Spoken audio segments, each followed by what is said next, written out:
बंदी छोड़ सतगुरु रामपाल जी परमेश्वर जी की जय हो।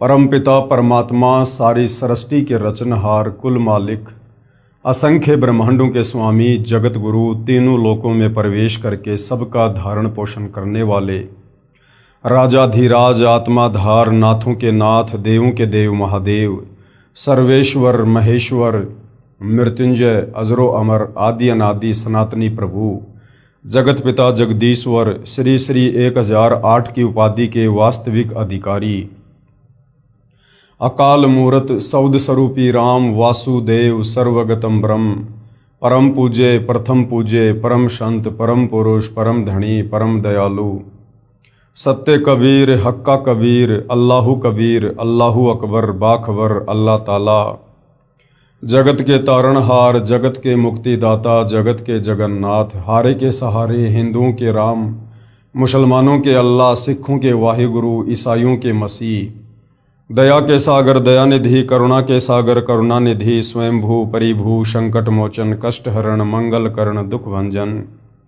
अविगत कबीर निर्विकार निर्विषम परमात्मा अलय अलेख सतगुरु आदि अनादि सतगुरु असली मर्यादा पुरुषोत्तम असली राम असली कृष्ण असली घनश्याम असली मुरारी राजाओं के राजा महाराजाओं के महाराजा शहंशाहों के शहंशाह सम्राटों के सम्राट भगवानों के भगवान अल्लाहों के अल्लाह प्रभुओं के प्रभु मसीहाओं के मसीह सच्चे वाहिगुरु बाबाओं के बाबा पीरों के पीर सेठों के सेठ जगत सेठ सावड़सा सेठ सर्वगुण संपन्न अनंत कोटि कलाओं के स्वामी अनंत कोटि ब्रह्मांडों के नायक योगियों में महायोगी ध्यानियों में महाध्यानी सिद्धों में परम सिद्ध ज्ञानियों में तत्वज्ञानी ब्रह्मज्ञानी महाज्ञानी परम ज्ञानी सर्वश्रेष्ठ ज्ञानी विज्ञानी युवा कबीर समृत कबीर असमवात अमित ओजा सच्चे रहनुमा करीम अल्लाह सुभान अल्लाह दुनिया के अंतिम पैगंबर 8 सितंबर 1951 से गांव धनाना जिला सोनीपत हरियाणा भारतवर्ष की पावन भूमि पे प्रकट रियल कल की भगवान श्री नारायण साकार हरि श्री बाबा साहेब नूर अनंत परमात्मा सच्चे दरवेश सच्चे बाखबर संत श्रोमणी सतगुरु रामपाल जी परमेश्वर जी के चरण कमल में आप और हम सभी भाई बहनों का अनंत कोटि दंडवत प्रणाम। सत्साई भाई और बहनों, बहुत बड़ी दया बहुत बड़ी मेहर पूज्य गुरुदेव भगवान की परमेश्वर रामपाल जी की, जिनके शुभ आशीर्वाद से विशेष आशीर्वाद से उनके सत्संगों के संग्रह के ऊपर जो पवित्र आध्यात्मिक पुस्तक ज्ञान गंगा बन चुकी है, जिस ज्ञान गंगा पुस्तक को पढ़कर लाखों लोगों ने अपने जीवन की आध्यात्मिक दिशा को बदला है, उस पवित्र पुस्तक ज्ञान गंगा के ऊपर वीडियो बनाने की श्रृंखला जारी है। इसी श्रृंखला में आज हमारा ये 23वें नंबर का वीडियो है और प्रत्येक वीडियो में पूज्य गुरुदेव भगवान के आशीर्वाद से हमें अध्यात्म के बारे में, भक्ति मार्ग के विषय में, आत्मज्ञान और परमात्म ज्ञान के विषय में बहुत कुछ समझने को मिल रहा है। ये पवित्र पुस्तक ज्ञान गंगा सर्व धर्मों के पवित्र धर्मशास्त्रों के ज्ञान से प्रमाणित है, इसलिए इसके अमृत ज्ञान में सुई की नोक रखने जितनी कमी निकालना असंभव है, नामुमकिन है। तो भाई और बहनों, आप और हमें इस पवित्र पुस्तक को समझने के लिए सबसे पहले सृष्टि रचना का ज्ञान होना बहुत जरूरी है, क्योंकि सृष्टि रचना भक्ति मार्ग की मास्टर की है। एक बार नहीं, दो बार नहीं, जब तक समझ में नहीं आती है आप 100 बार सृष्टि रचना को सुनिए। सृष्टि रचना नहीं समझ में आएगी, हम भक्ति मार्ग पर दृढ़ नहीं हो सकते। हम सब कुछ प्राप्त होने के बावजूद भी आत्मा का कल्याण नहीं करवा पाएंगे यदि हमें ये विश्वास नहीं हुआ कि जो अमृत ज्ञान सतगुरु रामपाल जी हमें सर्व धर्मों के पवित्र धर्मशास्त्रों का निष्कर्ष निकाल कर दे रहे हैं, बस वही परम सत्य है। बाकी सतयुग से वर्तमान समय तक सदियों से आप और हमें केवल शास्त्र विरुद्ध ज्ञान ही बताया गया था। हमें भगवान की परिभाषा का भी आज तक हमारे धर्म गुरुओं ने ज्ञान नहीं करवाया। भक्ति करने के लिए सबसे पहले भगवान के विषय में जानकारी होनी परम आवश्यक है। आज तक हमारा कोई भी धर्मगुरु हमें यह नहीं बता पाया कि आखिर परमात्मा कौन है, कैसा है, उनका नाम क्या है, वो रहता कहाँ है, वो मिलता कैसे है। उसकी भक्ति से लाभ कैसे मिलते हैं। आज तक हमें कोई आत्मज्ञान भी नहीं दे पाया, परमात्म ज्ञान तो बहुत दूर की बात है। तो अब परम पूज्य सतगुरु रामपाल जी ने हमें आत्मज्ञान भी करवाया कि मैं कौन हूँ, कहाँ से आया हूँ, क्यों जन्म रहा हूँ, क्यों मर रहा हूँ, क्यों मैं इन कर्म बंधनों में बंधा हुआ हूँ। मेरी आंखों के सामने अचानक से दुर्घटना हो जाती है, परिवार नष्ट हो जाते हैं, जिस परिवार की व्यवस्था में हम पूरा जीवन लगा देते हैं, फिर आखिर ऐसा क्यों। अगर भगवान है तो भगवान फिर ऐसा क्यों कर रहा है, और यदि भगवान होकर वो ऐसा कर रहा है तो फिर वो भगवान कैसे हुआ। भगवान तो परम सुखदायक होता है, भगवान तो सर्वभोग्य पदार्थ उपलब्ध करवाता है, भगवान तो किसी का बेटा नहीं मारता, किसी की बेटी नहीं मारता, किसी का एक्सीडेंट नहीं करवाता, भगवान किसी को भूखा नहीं मरने देता। फिर हम जिस भगवान की भक्ति कर रहे हैं, उस भगवान की भक्ति करते करते आप और हमारे ऊपर ये इतने सारे कष्ट संकट क्यों। तो भाई और बहनों, आज से पहले हमें कोई आत्मज्ञान भी नहीं करवा पाया, और सतगुरु रामपाल जी ने हमें परमात्म ज्ञान करवा दिया। और ना केवल ज्ञान, हमें उस परमात्मा के लोक सचखंड में जाने की कंप्लीट भक्ति विधि भी शास्त्र प्रमाणित करके दे दी है। अब यदि कमी रहेगी तो मानव समाज की रहेगी, अन्यथा सतगुरु रामपाल जी ने अध्यात्म का पूरा पिटारा खोल दिया है। तो सृष्टि रचना को भाई और बहनों, सतगुरु रामपाल जी के सत्संग सुनने से पहले या उनके द्वारा लिखित पवित्र पुस्तकों का अध्ययन करने से पूर्व आप जी ने सतगुरु रामपाल जी के द्वारा बताई गई, लिखी गई, सुनाई गई सृष्टि रचना को बहुत ही ध्यानपूर्वक सुनना है और समझना है। तो भाई और बहनों, इस पवित्र पुस्तक ज्ञान गंगा से हमने सृष्टि रचना को समझा। साथ में सतगुरु रामपाल जी ने यह भी प्रमाणित किया कि जो सृष्टि रचना आपको इस पवित्र पुस्तक ज्ञान गंगा में लिख कर दी गई है, उसे सर्वधर्मों के सर्वधर्म शास्त्रों से प्रमाणित भी किया गया है।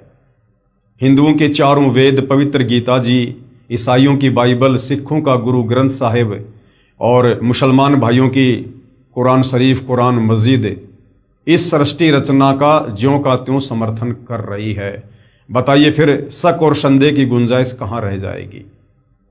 तो आप धीरे धीरे अध्यात्म में आगे बढ़िए, सतगुरु रामपाल जी के सत्संग सुनते रहिए, और यदि आप थोड़ा रुचि लेकर धैर्य के साथ निष्पक्ष भाव से उनके तत्व ज्ञान को समझने का प्रयास करेंगे तो अवश्य आप जी सफल भी होंगे। तो भाई और बहनों, अब भक्ति मार्ग पर लगने से पहले हमें गुरु धारण करना अति आवश्यक है, क्योंकि गुरु के बिना ज्ञान नहीं हो सकता, वो चाहे अक्षर ज्ञान हो, वो चाहे आध्यात्मिक ज्ञान हो।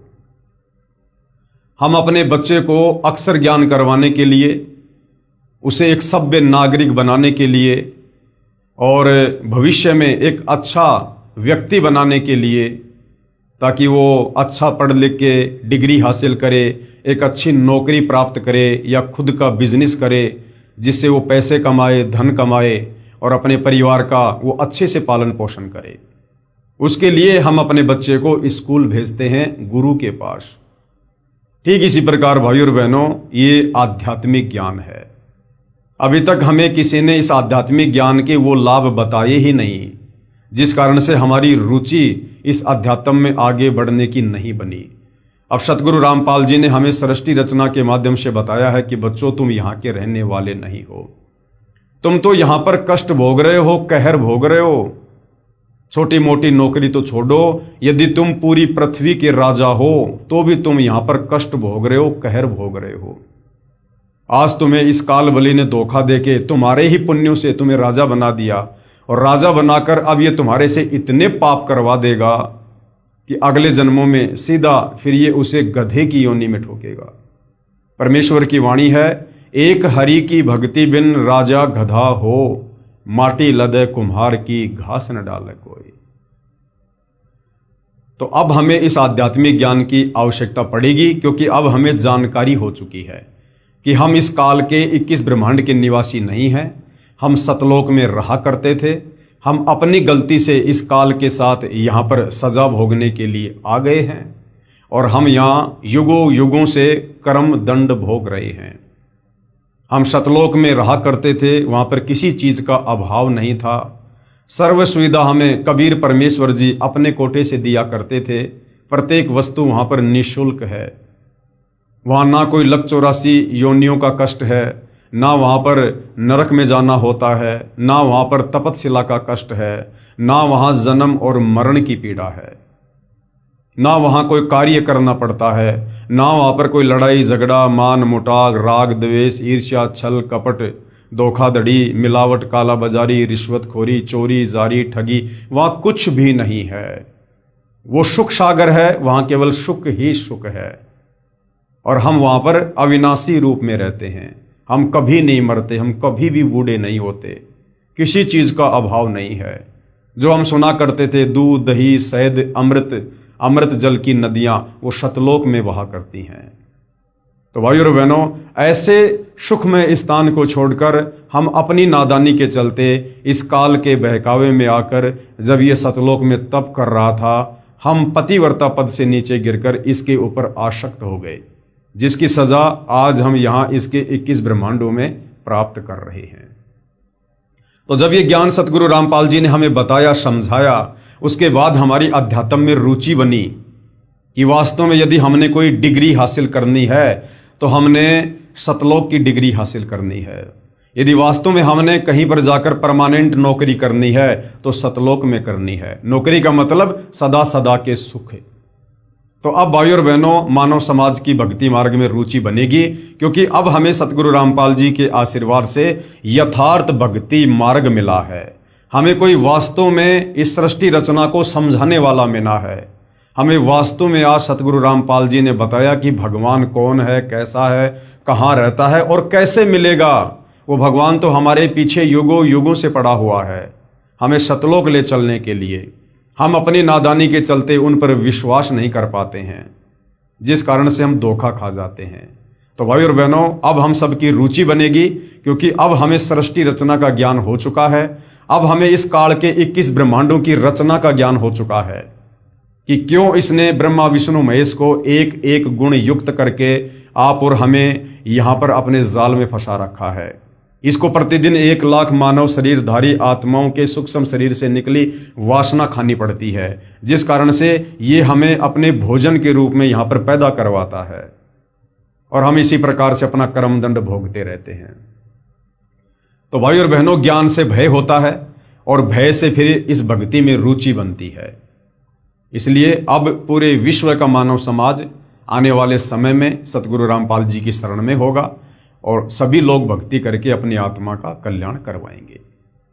तो भाई और बहनों, अध्यात्म में सबसे पहले गुरु होना अति आवश्यक है।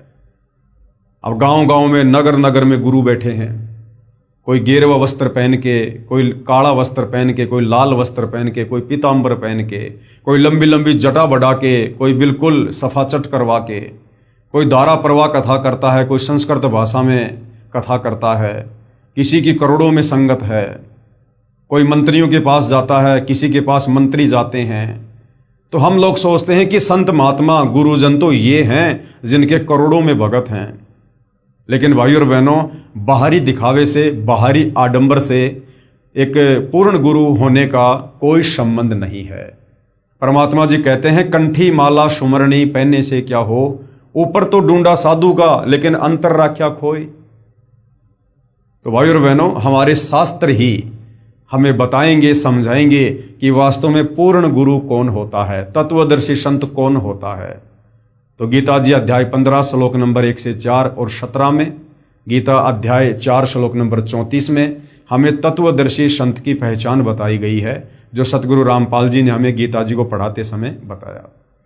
तो अब हमें तत्वदर्शी संत की पहचान हो चुकी है, इसलिए हम आपको सीधे सीधे तत्वदर्शी संत का एड्रेस बता रहे हैं, ताकि आपको भटकना ना पड़े, भ्रमना ना पड़े, ज़्यादा टेंशन ना लेनी पड़े। तो भाई और बहनों, आज इस पृथ्वी पर वह तत्वदर्शी संत सतगुरु रामपाल जी हैं। सतगुरु रामपाल जी के पास ही इस पृथ्वी पर यथार्थ शास्त्र अनुकूल सत भक्ति मार्ग है, जिस मार्ग को अपनाकर हम इस काल बलि के इस कर्म दंड से छूटकर और अपने निज लोक सतलोक को जा सकते हैं। दूसरा कोई विकल्प, कोई तरीका नहीं है। तो भाइयों और बहनों, बहुत सारे भविष्यवक्ताओं ने भी आज से सैकड़ों वर्ष पहले परम पूज्य सतगुरु रामपाल जी के विषय में भविष्यवाणियां कर रखी हैं। पिछले वीडियो में हमने फ्रांस देश के नास्त्रेदमस जी को पढ़ा, जिन्होंने सतगुरु रामपाल जी को लेकर वर्तमान समय के लिए अपनी सटीक भविष्यवाणियां कर रखी हैं, जो पूर्णतया सतगुरु रामपाल जी पर ही फिट बैठती हैं। उसके बाद और भी बहुत सारे जाने माने भविष्यवक्ता हैं जिन्होंने वर्तमान समय में सतगुरु रामपाल जी को लेकर भविष्यवाणियां की हैं और वर्तमान समय की परिस्थितियों को लेकर भी भविष्यवाणियां की हैं, और प्रत्येक की भविष्यवाणियां सत्य साबित भी होती आ रही हैं। तो आगे की भविष्यवाणियां भी सत्य ही साबित होंगी। और यदि सतगुरु रामपाल जी ने अपनी पवित्र पुस्तक ज्ञान गंगा में उन भविष्यवाणियों का समावेश किया है, तो निसंदेह वो भविष्यवाणियां समय आने पर सत्य ही साबित होंगी। तो सतगुरु रामपाल जी को लेकर और किन किन भविष्यवक्ताओं ने भविष्यवाणियां की हुई हैं, ताकि इन भविष्यवाणियों को देखकर हमारा विश्वास और अधिक दृढ़ हो कि वास्तव में हम पूर्ण संत की शरण में हैं, तत्वदर्शी संत की शरण में हैं।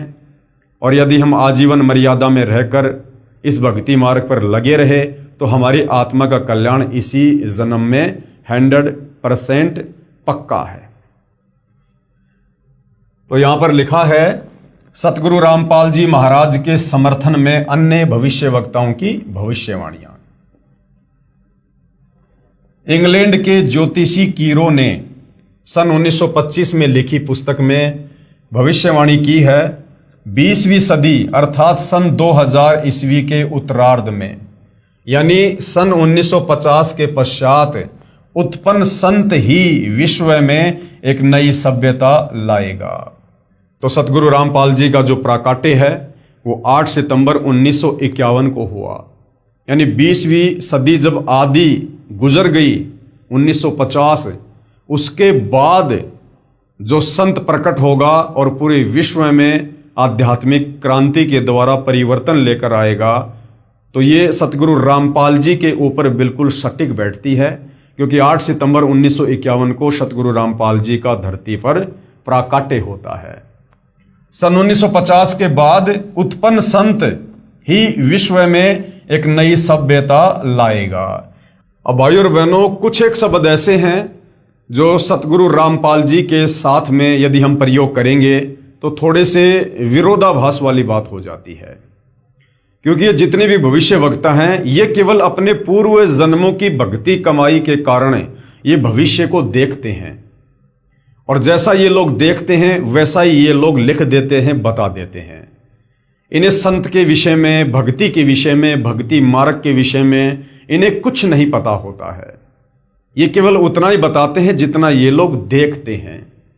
तो यहां पर बार बार जो सतगुरु रामपाल जी के नाम के साथ में उत्पन्न होना या फिर जन्म लेना, इस प्रकार के जो शब्द प्रयोग होते हैं, ये शब्द उचित नहीं है। आप और हमें अब ज्ञान हो चुका है, बातें समझ में आ चुकी हैं कि सतगुरु रामपाल जी स्वयं सतलोक से चलकर इस धरती पर प्रकट हुए हैं। ये स्वयं जगत के तारणहार हैं, सर्व सृष्टि के रचनहार हैं। ये स्वयं ही कबीर परमेश्वर हैं, क्योंकि कबीर परमेश्वर जी के अलावा इस काल के 21 ब्रह्मांड में सृष्टि रचना के विषय में कोई नहीं बता सकता है। इस काल दुर्गा और ब्रह्मा विष्णु महेश की उत्पत्ति के विषय में उस कबीर परमेश्वर जी के अलावा इस 21 ब्रह्मांड में और कोई नहीं बता सकता है। सत्संग इस 21 ब्रह्मांड में पूर्ण परमेश्वर कबीर जी के अलावा और कोई भी नहीं कर सकता है। बाकी लोग कहते जरूर है कि हम सत्संग करते हैं, लेकिन वो यथार्थता नहीं है, उनमें सत्यता नहीं है। और तत्वदर्शी संत की भूमिका केवल कबीर परमात्मा जी ही निभाते हैं। और वो कबीर परमात्मा जब यहाँ पर सतगुरु रूप में प्रकट होता है तो वो किसी माँ के गर्भ से जन्म लेकर नहीं आता है। ना सतगुरु जननी जने जाके माना बाप, पिंड ब्रह्मण से रहित है ना वहां तीनों ताप। सतगुरु कभी भी जननी से जन्म नहीं लेता है।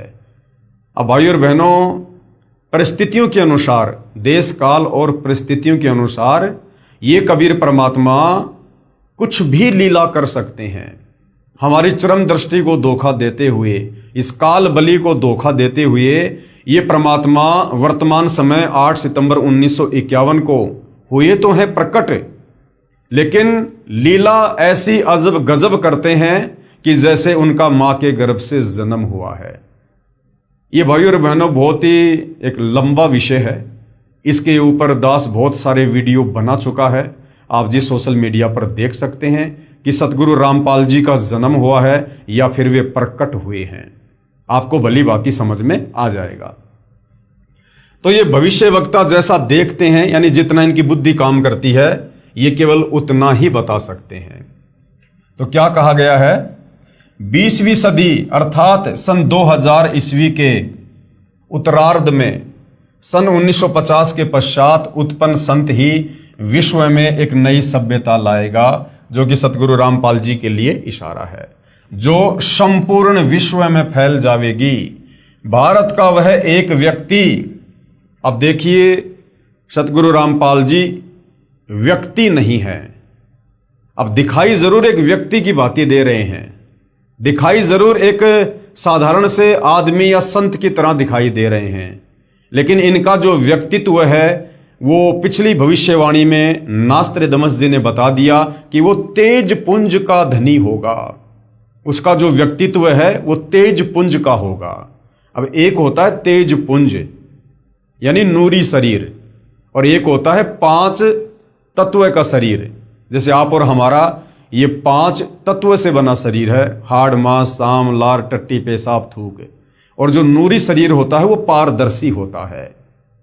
जैसे कबीर परमेश्वर जी के विषय में वेदों में कहा गया है कि कबीर मनीषी परिभू शुक्रम अकायम ऐसा नावीरम, कि उसका जो शरीर है वो माता पिता के सहयोग से नहीं होगा, वो नाड़ियों के सहयोग से नहीं होगा, हाड़ मांस का नहीं होगा।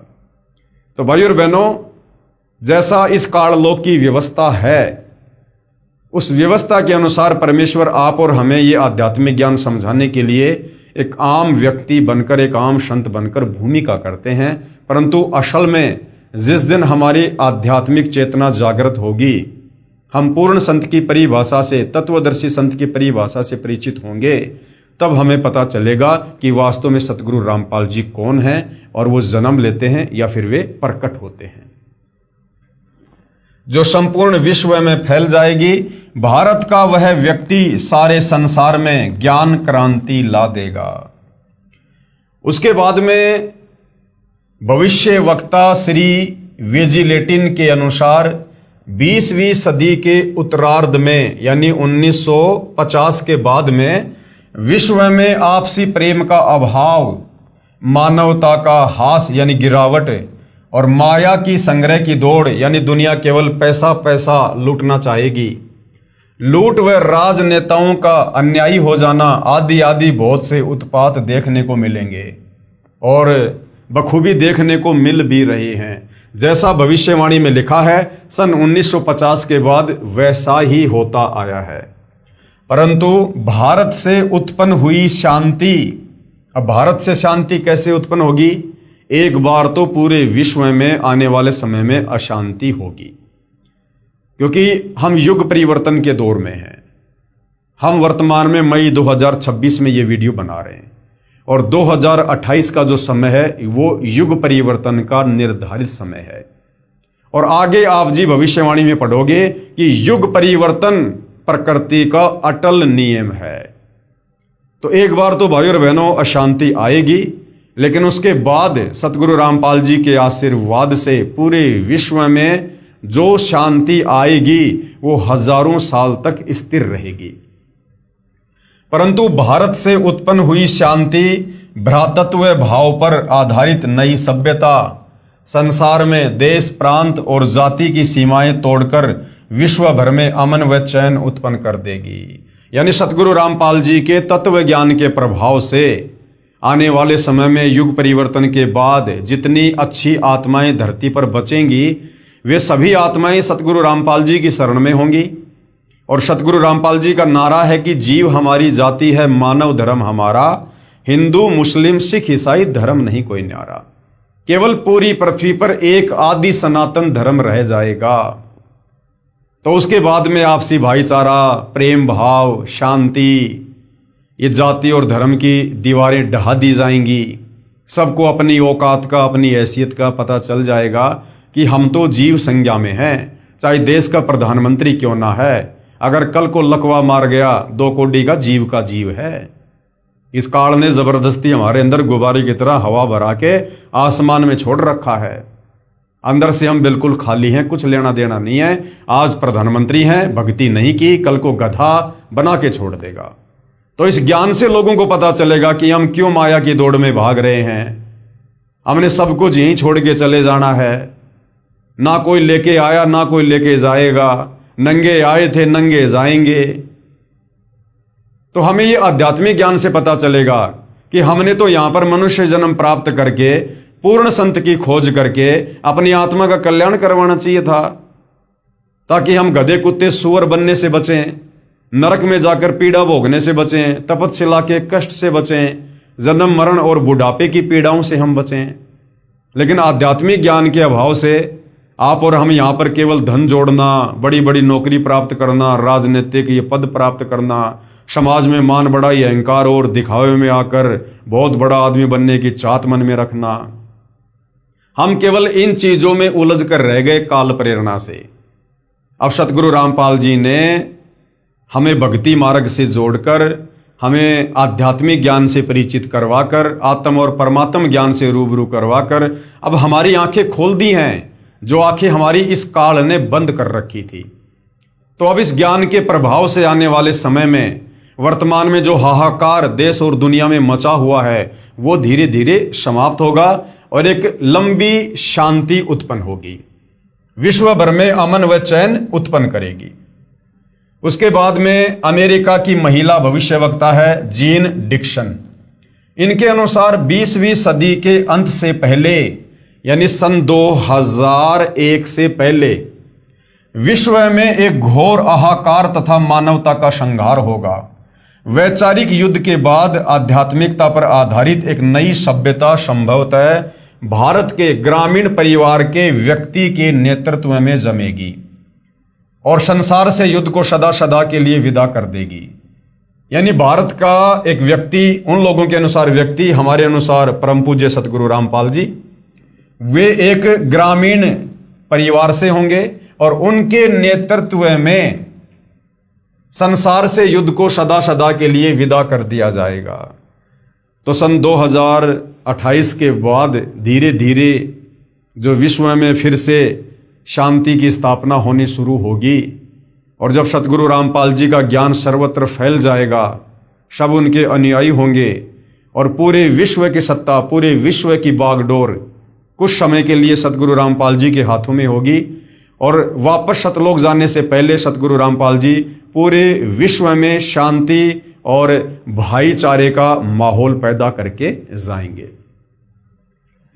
नंबर 4, अमेरिका के श्री एंडरसन के अनुसार 20वीं सदी के अंत से पहले या 21वीं सदी के प्रथम दशक में, यानी 2010 तक विश्व में असभ्यता का नंगा तांडव होगा। और हम देख भी रहे हैं भाई और बहनों, इस बीच भारत के एक देहात का एक धार्मिक व्यक्ति, यानी भारत के गांव में रहने वाला इन लोगों के अनुसार व्यक्ति और हमारे अनुसार परम पूज्य सतगुरु रामपाल जी, एक मानव, एक भाषा और एक झंडा की रूपरेखा का संविधान बनाकर संसार को सदाचार, उदारता, मानवीय सेवा व प्यार का सबक देगा।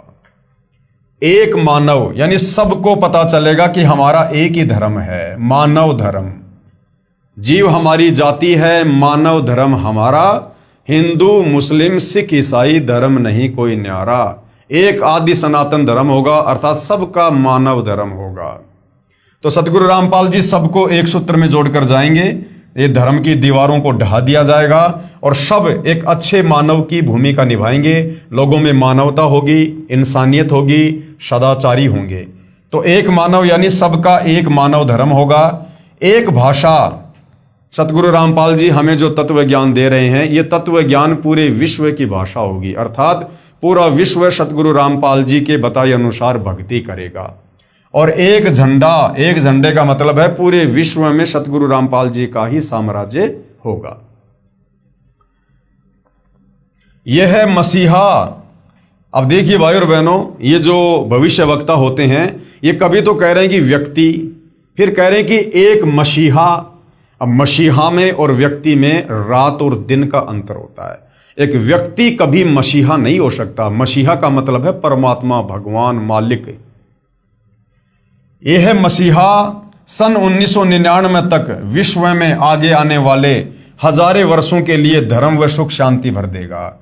यानी सन 1994 से और सन 1999 तक सतगुरु रामपाल जी ने जो सत्संग किए हैं, करोथा के सत्संग हैं, जींद के सत्संग हैं, काठमंडी के सत्संग हैं, रोहतक वाले सत्संग हैं, यानी गांव गांव जाकर सतगुरु रामपाल जी ने आदरणीय गरीबदास जी के सदग्रंथ साहिब को आधार बनाकर जो सत्संग किए हैं, उन सत्संगों को सुनकर आने वाले समय में पूरा विश्व इस आध्यात्मिक ज्ञान से परिचित होगा। क्योंकि सतगुरु रामपाल जी ने शुरुआत में जो सत्संग किए हैं वो 5वें वेद, सूक्ष्म वेद को आधार बनाकर सत्संग किए हैं।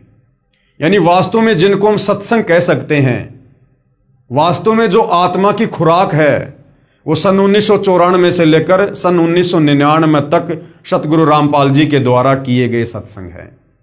उसके बाद में सन 1999 में सतलोक आश्रम करोथा की शुरुआत करके सतगुरु रामपाल जी ने 2014 तक केवल ज्यादातर हमें धर्मशास्त्रों से प्रमाणित करके इस ज्ञान को समझाया है। जैसे गीता जी को दिखाना, चारों वेदों को दिखाना, कुरान शरीफ को दिखाना, कुरान मस्जिद को दिखाना, तौरेत, जबूर, इंजिल को दिखाना, बाइबल को दिखाना, गुरु ग्रंथ साहिब को दिखाना, अन्य साधु संत महात्माओं के आधे अधूरे ज्ञान की पुस्तकों को दिखाना।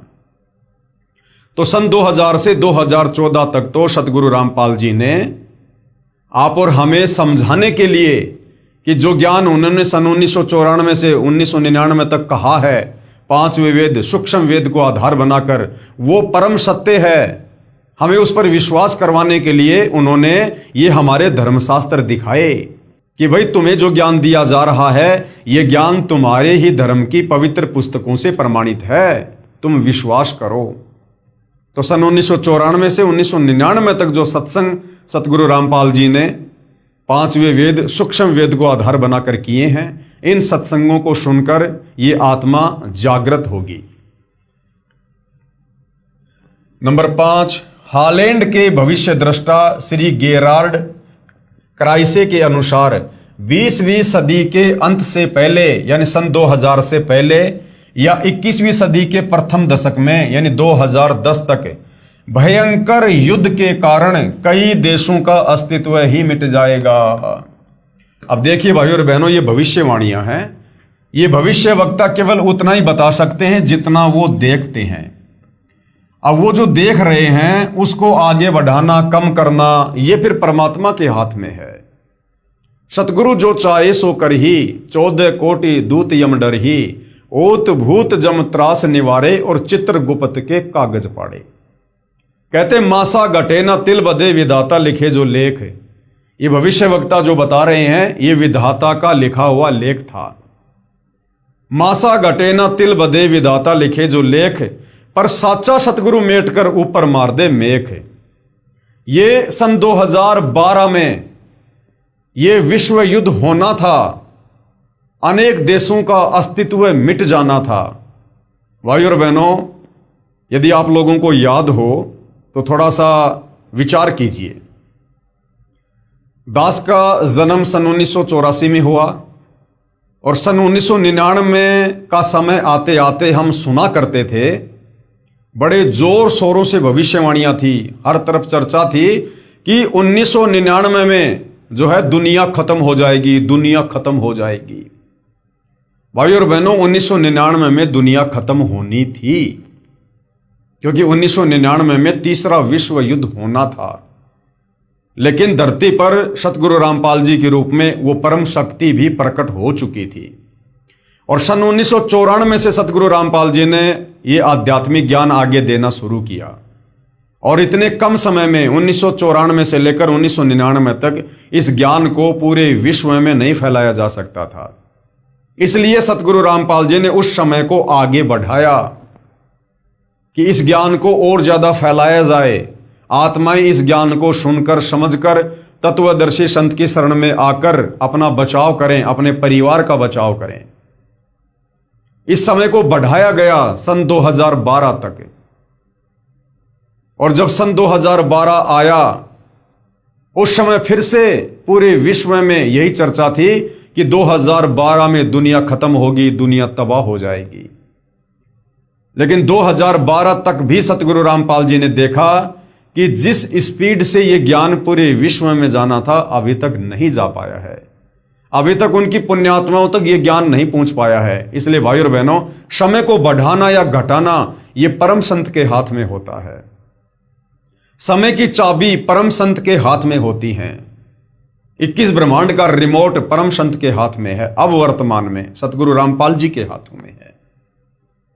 तो सन 2012 वाले समय को भी सतगुरु रामपाल जी ने आगे बढ़ाया। और अब भाई और बहनों, सतगुरु रामपाल जी ने अपने द्वारा लिखित पवित्र पुस्तक ज्ञान गंगा में वो समय भी निर्धारित कर दिया है कि उसके बाद कोई समय नहीं बढ़ेगा। युग परिवर्तन का समय 2028 निर्धारित कर दिया जा चुका है। आप जी आगे नास्ट्रेडमस की भविष्यवाणी में अपनी आंखों से देखेंगे।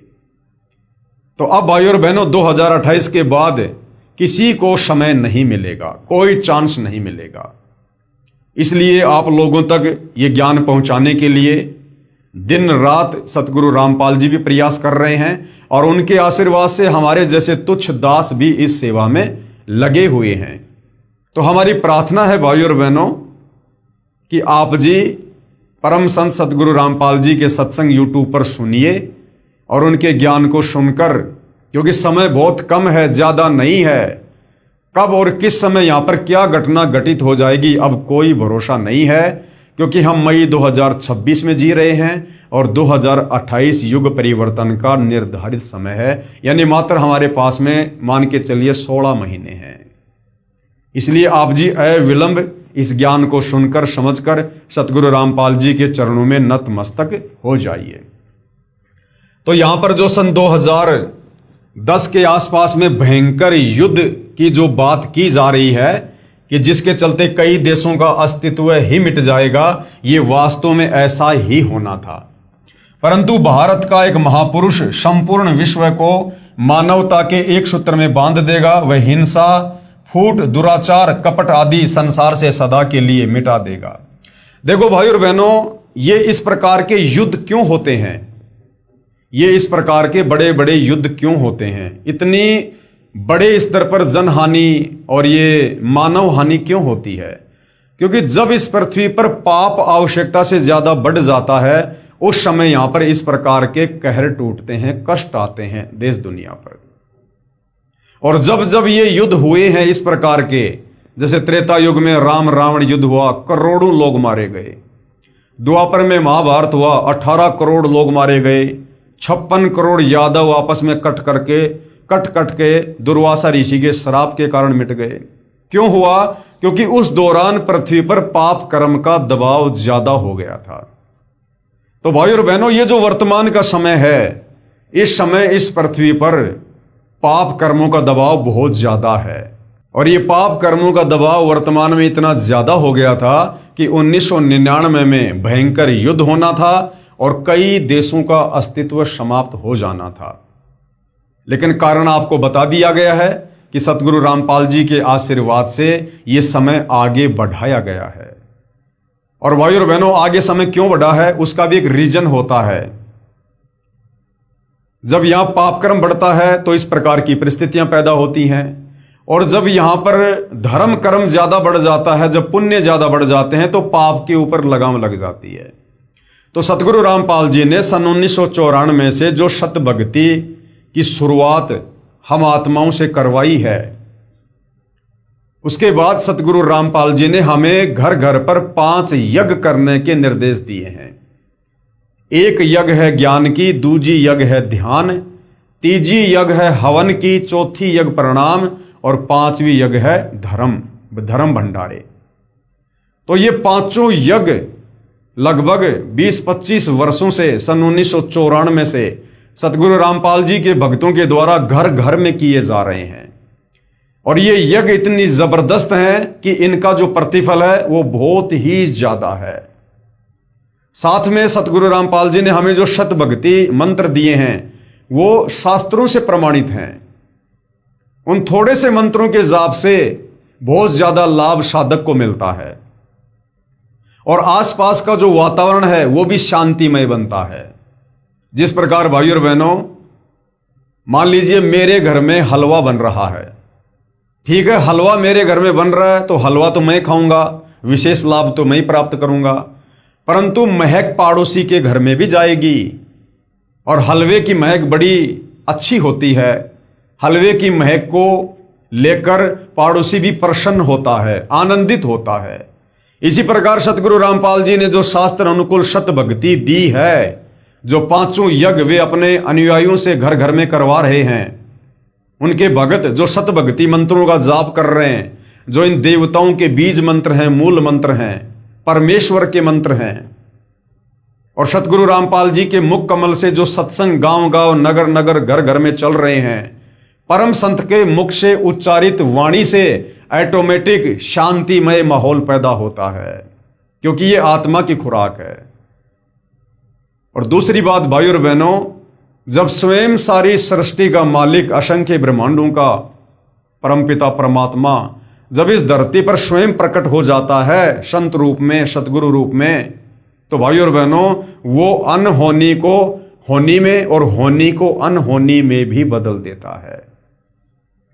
कहते हैं कि आग लगी आकाश में और झड़ झड़ पड़े अंगार। आग लगने का मतलब है पाप कर्म जब बहुत ज्यादा बढ़ जाते हैं तो झड़ झड़ पड़े अंगार, यानी जीवों के ऊपर फिर परेशानी आती है, कष्ट आते हैं, यह कर्म दंड के कारण हाहाकार मच जाता है। तो कहते हैं आग लगी आकाश में झड़ झड़ पड़े अंगार, और भाई संत ना होता धरती पर तो जल मरता संसार। तो भाई और बहनों, समझदार को संकेत ही काफी है। ये जो भी थोड़ी बहुत शांति आप जी वर्तमान में देख रहे हैं, ये सतगुरु रामपाल जी के पावन चरण कमल भारत देश की धरती पर प्रकट हैं, और साथ में उनके भक्तों के द्वारा जो शत भक्ति मर्यादा में रहकर की जा रही है। घर घर में जो हवन यज्ञ हो रहा है, 5 यज्ञ हो रही हैं, सतगुरु रामपाल जी की वाणियां चल रही हैं, इससे भाई और बहनों ये 2028 तक ये माहौल थोड़ा शांतिमय है। लेकिन पूरा विश्व इस भक्ति को इतनी आसानी से स्वीकार नहीं करेगा। इसलिए भाई और बहनों 2028 तक अशांति होना भी जरूरी है। जो लोग इस भक्ति को स्वीकार नहीं करेंगे, धर्म कर्म नहीं करेंगे, वो लोग इस संसार को छोड़कर जाएंगे। अर्थात यहां पर बहुत ही कम जनसंख्या शेष रह जाएगी। आप जी भविष्य मालिका में भी देखते हैं किस प्रकार से भविष्यवाणियां की हुई हैं कि पूरे विश्व की जनसंख्या मात्र 64 करोड़ रह जाएगी, जो वर्तमान में लगभग 800 करोड़ के आसपास है। तो विचार कीजिए भाई और बहनों किस स्तर पर जनहानि होगी। अब भाई और बहनों हम ये भी नहीं कह सकते कि मात्र 64 करोड़ ही बचेंगे, क्योंकि परमात्मा स्वयं धरती पर सतगुरु रामपाल जी के रूप में प्रकट हैं, और ये परमात्मा कुछ भी कर सकता है। ये तिल की ओट में पहाड़ को भी छुपा सकता है। तो भाई और बहनों, जिन्होंने अपना बचाव करना है, अपने परिवार का बचाव करना है, और विशेष तौर पर भाई और बहनों अपनी आत्मा का कल्याण करवाना है, तो समय रहते सतगुरु रामपाल जी के सत्संगों को सुनकर समझकर उनकी शरण में जरूर आना चाहिए। परंतु भारत का एक महापुरुष संपूर्ण विश्व को मानवता के एक सूत्र में बांध देगा। वह हिंसा, फूट, दुराचार, कपट आदि संसार से सदा के लिए मिटा देगा। अमेरिका के भविष्यवक्ता श्री चार्ल्स क्लार्क के अनुसार 20वीं सदी के अंत से पहले, यानी सन 2000 से पहले, एक देश विज्ञान की उन्नति में सब देशों को पछाड़ देगा, यानी अमेरिका। परंतु भारत की जो प्रतिष्ठा है विशेषकर इसके धर्म और दर्शन से होगी। लेकिन भारत देश की जो पहचान होगी वो विज्ञान से नहीं होगी, अध्यात्म से होगी, भक्ति मार्ग से होगी, और वो आने वाले समय में 2028 के बाद होगी, जिससे पूरा विश्व अपना लेगा। ये धार्मिक क्रांति 21वीं सदी के प्रथम दशक में संपूर्ण विश्व को प्रभावित करेगी और मानव को आध्यात्मिकता पर विवश कर देगी। यानी सन 2010-12 तक सतगुरु रामपाल जी ने सर्व धर्मों के धर्मशास्त्र दिखा दिखाकर अपने सत आध्यात्मिक ज्ञान को आप और हमारे सामने प्रमाणित करके रख दिया है, छोड़ दिया है। CD, DVD, memory card, YouTube पर आपको सत्संग मिल जाएंगे। नंबर 7, हंगरी की महिला ज्योतिषी बोरिस्का के अनुसार सन 2000 ईस्वी से पहले उग्र परिस्थितियों, हत्या और लूटमार के बीच ही मानवीय सद्गुणों का विकास एक भारतीय फरिश्ते के द्वारा भौतिकतावाद से सफल संघर्ष के फलस्वरूप होगा, जो चिरस्थायी रहेगा। इस आध्यात्मिक व्यक्ति के बड़ी संख्या में छोटे छोटे लोग ही अनुयायी बनकर भौतिकतावाद को आध्यात्मिकता में बदल देंगे। इस आध्यात्मिक महापुरुष के व्यक्ति की जगह महापुरुष, इस आध्यात्मिक महापुरुष के बड़ी संख्या में छोटे छोटे लोग ही अनुयायी बनकर, छोटे छोटे लोग का मतलब है जो मीडियम क्लास से होंगे, जो बहुत ज्यादा कोई राजनीतिक कोई पदों पे नहीं होगा, बहुत बड़ा कोई सेठ नहीं होगा, साहूकार नहीं होगा, जो बेचारे अपनी मेहनत मजदूरी, अपनी कोई किसानी करके, छोटा मोटा रोजगार करके अपना जीवन यापन जो कर रहे हैं, वो लोग सबसे पहले सतगुरु रामपाल जी की शरण में आएंगे। उन लोगों को यहां पर छोटे छोटे लोग कहा गया है। तो वो क्या करेंगे? भौतिकतावाद को त्याग कर आध्यात्मिकता में वो सबसे पहले अपने आप को ढालेंगे। जैसे वर्तमान में ये दुनिया भौतिकतावाद के पीछे दौड़ रही है, विकास कर लो, विकास कर लो, बड़ी बड़ी बिल्डिंगें खड़े करना, लोगों ने सोच लिया कि यही विकास होता है। लंबी लंबी सड़कें बना बना के छोड़ देना, लोगों ने सोच लिया बस इसी का नाम विकास है। अरे भैया, कल को 2 साल अगर बरसात नहीं हुई, ये दुनिया खाने के दाने के लिए तरसेगी, वो बिल्डिंगें नहीं देंगी, वो परमाणु बम नहीं देंगे, ये लंबी लंबी रोडें हमें खाने को नहीं देंगी। असल में विकास करना चाहिए था इंसान को अपनी इंसानियत का, अपनी मानवता का, और हम विकास समझ रहे हैं इस विज्ञान के माध्यम से जो आविष्कार कर लिए, भौतिक सुख सुविधा के साधन बना लिए, हम इनको विकास की संज्ञा दे रहे हैं। लेकिन कब तक? जब तक हमें आध्यात्मिक ज्ञान नहीं होगा। तो सतगुरु रामपाल जी के जो अनुयायी होंगे वो भौतिकतावाद से दूर हटेंगे और वो आध्यात्मिकतावाद में ज्यादा आगे बढ़ेंगे। नंबर 8, फ्रांस के डॉक्टर जूल वर्न के अनुसार सन 1990 के बाद यूरोपीय देश भारत की धार्मिक सभ्यता की ओर तेजी से झुकेंगे, क्योंकि यूरोपीय देश भाई और बहनों विज्ञान के बलबूते पर विकास कर करके थक चुके हैं। उन्होंने विकास के नाम पर दुनिया के विनाश का सामान तैयार किया है। अब भाई और बहनों, ये विज्ञान इंसान को शांति नहीं दे सकती। अरे चाहे यूरोप का हो, चाहे इंग्लैंड का हो, चाहे अमेरिका का हो, आत्मा तो सब परमात्मा की है और आत्मा को चाहिए परमात्मा। जब तक परमात्मा नहीं मिलेगा, सत भक्ति नहीं मिलेगी जो कि आत्मा की खुराक है, तब तक ये आत्मा चैन से बैठ नहीं सकती। चाहे कितनी ही विज्ञान से उन्नति कर लो, साल 2 साल 10 साल तो तुम खुशी महसूस कर सकते हो, लेकिन वो बेचैनी खत्म नहीं होगी जब तक हमें परमात्मा नहीं मिलेगा, सत भक्ति नहीं मिलेगी। तो अब क्या होगा? वो लोग भौतिकतावाद से भी थक चुके हैं, उब चुके हैं। बड़ा बड़ा के विज्ञान, बड़ा बड़ा के ये इंस्ट्रूमेंट, इंटरनेट, सैटेलाइट, ये हवाई जहाज, बड़ी बड़ी कार, बड़ी बड़ी कोठियां, वो लोग थक चुके हैं, परेशान हो चुके हैं, मेंटल होने की स्थिति में है। उनको सुख नहीं है, शांति नहीं है, चैन नहीं है उनको। उनकी संस्कृति समाप्त हो चुकी है, उनके संस्कार खत्म हो चुके हैं। तो अब क्या होगा? अब वो धीरे धीरे भारत देश की ओर बढ़ेंगे और अध्यात्म को अपनाएंगे। सन 2000 तक विश्व की आबादी 640 करोड़ के आसपास होगी। यानी भविष्यवक्ताओं ने पहले ही भविष्यवाणियां कर रखी हैं। भारत से उठी ज्ञान की धार्मिक क्रांति नास्तिकता का नाश करके आंधी तूफान की तरह संपूर्ण विश्व को ढक लेंगी। यानी सतगुरु रामपाल जी का आध्यात्मिक ज्ञान, तत्व ज्ञान धीरे धीरे 2028 के बाद पूरे विश्व में फैल जाएगा। उस भारतीय महान आध्यात्मिक महापुरुष के अनुयायी देखते देखते एक संस्था के रूप में आत्म शक्ति से संपूर्ण विश्व पर प्रभाव जमा लेंगे। अर्थात सतगुरु रामपाल जी के ज्ञान का घर घर में प्रचार करके सब तक ये सूचना पहुंचा देंगे कि भाई परमात्मा धरती पर है, अपनी आत्मा का कल्याण करवा लो, वरना 4 दिन का जीवन है, जिस दिन गुब्बारा फूटेगा फिर कुछ भी लेना देना नहीं है।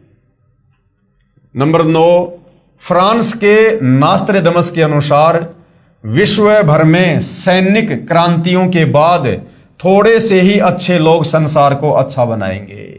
ये 2028 के आसपास की भविष्यवाणी है भाई और बहनों, कि विश्व भर में सैनिक क्रांतियों के बाद यानी लड़ाई झगड़े के बाद पूरी दुनिया में थोड़े बहुत ही अच्छे लोग बचेंगे। फ्रांस के नास्त्रेदमस के अनुसार विश्व भर में सैनिक क्रांतियों के बाद थोड़े से ही अच्छे लोग संसार को अच्छा बनाएंगे, जिनका महान धर्मनिष्ठ विश्व विख्यात नेता, यानी हमारे नेता कौन है? सतगुरु रामपाल जी। धार्मिक नेता कौन है? सतगुरु रामपाल जी। 20वीं सदी के अंत और 21वीं सदी की शुरुआत में किसी पूर्वी देश से जन्म लेकर, अब नास्त्रेदमस जी के अनुसार जन्म लेना, हमारे अनुसार प्रकट होकर भ्रातृवर्ती व सौजन्यता द्वारा सारे विश्व को एकता के सूत्र में बांध देगा। किसी पूर्वी देश से, तो भाई और बहनों विश्व के मानचित्र में हमारा जो भारत देश है वो पूर्वी देशों में आता है। नास्त्रेदमस शतक 1 श्लोक 50 में प्रमाणित कर रहा है, 3 ओर से सागर से यानी समुद्र से घिरे द्वीप में उस महान संत का प्राकट्य होगा। तो भाई और बहनों हमारा जो देश है वो 3 ओर से सागर से जो है वो आच्छादित है, यानी हिंद महासागर। जो देश 3 ओर से सागर से ढका होगा, समुद्र से ढका होगा, तो हमारा जो भारत देश है वो 3 तरफ जो है समुद्र से ढका हुआ है। 3 ओर से सागर से घिरे द्वीप में उस महान संत का जन्म होगा। उस समय तत्व ज्ञान के अभाव से अज्ञान अंधेरा होगा, नैतिकता का पतन होकर हाहाकार होगा। वह सायरन यानी वह धार्मिक नेता गुरुवर अर्थात गुरुजी को वर यानी श्रेष्ठ मानकर अपनी साधना करेगा तथा करवाएगा। वह धार्मिक नेता यानी तत्वदर्शी संत अपने धर्म बल अर्थात भक्ति की शक्ति से तथा तत्व ज्ञान द्वारा सर्व राष्ट्रों को यानी सभी देशों को नतमस्तक करेगा। आने वाले समय में जो भी देश भारत की ओर लड़ाई झगड़े की मनसा से मुंह उठाएगा वो मुंह की खाएगा। अंत में उनको नतमस्तक होना पड़ेगा। जिस कदर वो लोग भारत में तबाही मचाना चाहेंगे उस कदर तबाही सतगुरु रामपाल जी नहीं मचाने देंगे। एशिया में उसे रोकना अर्थात उसके प्रचार में बाधा करना पागलपन होगा। शतक 1 50 सेंचुरी कन्ना 50। आगे हैं 10 नंबर। इजराइल के प्रोफेसर हरार के अनुसार भारत देश का एक दिव्य महापुरुष, अब देखिए कोई तो कह रहा है दिव्य महापुरुष, कोई कह रहा है व्यक्ति, कोई कह रहा है मसीहा, कोई कहता है धार्मिक नेता। तो ये भविष्य वक्ता भाई और बहनों, कुछ तो इनको भविष्य के जो है दर्शन होते हैं, कुछ फिर ये अपनी थोड़ी बहुत अटकलबाजी लगा देते हैं, क्योंकि ये बेचारे आध्यात्मिक ज्ञान से अपरिचित होते हैं, जिस कारण से इनको नहीं पता होता है कि परमात्मा प्रकट होता है या जन्म लेता है या परमात्मा कौन है कैसा है, इनको नहीं पता होता है। भारत देश का एक दिव्य महापुरुष मानवतावादी विचारों से सन 2000 ईस्वी से पहले यानी 1994 से सन 2000 तक आध्यात्मिक क्रांति की जड़ें मजबूत कर लेगा। यानी सूक्ष्म वेद पर सन 1994 से 1999 तक सत्संग कर करके और काफी आत्माओं को जगा देगा। वह सारे विश्व को उनके विचार सुनने को बाध्य होना पड़ेगा और आने वाले समय में पूरा विश्व उनके सत्संग सुनेगा, बाध्य होना पड़ेगा, मजबूरी में सुनेंगे लोग, क्योंकि दूसरा कोई विकल्प नहीं होगा। आने वाले समय में 2028 तक लोगों को अपनी जान बचाने के लिए धरती पर कोई दूसरा समाधान नजर नहीं आएगा। ये देवी देवता, ये मंदिर चर्च गुरुद्वारे, ये कुछ भी काम नहीं आएंगे। ये पत्थरों के देव महादेव ये नहीं बचा पाएंगे। तो सतगुरु रामपाल जी ही अंत में एकमात्र विकल्प होंगे। तो मजबूरन फिर लोगों को सतगुरु रामपाल जी के शरण में आना पड़ेगा। सारे विश्व को उनके विचार सुनने को बाध्य होना पड़ेगा। भारत के अधिकतर राज्यों में राष्ट्रपति शासन होगा। ये 2028 के आसपास के लिए भविष्यवाणी है। ये भारत देश के अधिकतर राज्यों का मतलब है भारत देश के जितने भी स्टेट हैं उनमें से ज्यादातर स्टेट में राष्ट्रपति शासन लगेगा, आर्मी शासन लगेगा, इमरजेंसी लगेगी। भारत के अधिकतर राज्यों में राष्ट्रपति शासन होगा, पर बाद में नेतृत्व धर्मनिष्ठ वीर लोगों पर होगा जो एक धार्मिक संगठन के आश्रित होंगे। और ये भारत देश के जो राजनेता हैं, मंत्री, प्रधानमंत्री, राष्ट्रपति, ये हाथ खड़े कर देंगे आने वाले समय में। और उसके बाद सतगुरु रामपाल जी के भक्तों के हाथों में भारत देश की कमान होगी। और जैसा सतगुरु रामपाल जी कहेंगे उसके बाद वैसा ही वो भगत करेंगे, जिससे फिर पूरे विश्व में धीरे धीरे धीरे धीरे शांति की स्थापना होगी। नंबर 11, नॉर्वे के श्री आनंदाचार्य की भविष्यवाणी के अनुसार सन 1998 के बाद एक शक्तिशाली धार्मिक संस्था भारत में प्रकाश में आएगी, जिसके स्वामी यानी जिसके मालिक एक गृहस्थ महापुरुष की आचार संहिता का पालन संपूर्ण विश्व करेगा। धीरे धीरे भारत औद्योगिक, धार्मिक और आर्थिक दृष्टि से विश्व का नेतृत्व करेगा और उसका विज्ञान यानी आध्यात्मिक तत्व ज्ञान ही पूरे विश्व को मान्य होगा। यानी आने वाले समय में हमारा भारत देश विश्व के सर्व राष्ट्रों में सर्वोपरि होगा, जगत गुरु होगा, धर्म गुरु होगा, विश्व गुरु होगा और सर्व संपन्न देश होगा। केवल सतगुरु रामपाल जी के प्रयास से, इस भक्ति के चलते उपरोक्त भविष्यवाणियों के अनुसार ही आज विश्व में घटनाएं घट रही हैं।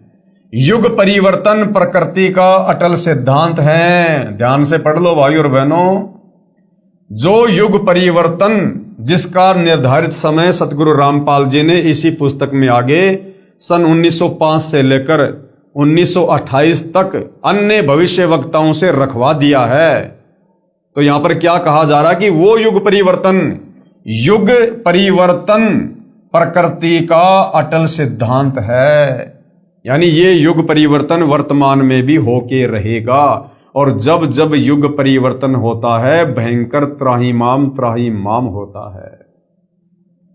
वैदिक दर्शन के अनुसार 4 युगों सतयुग, त्रेतायुग, द्वापर और कलयुग की व्यवस्था है।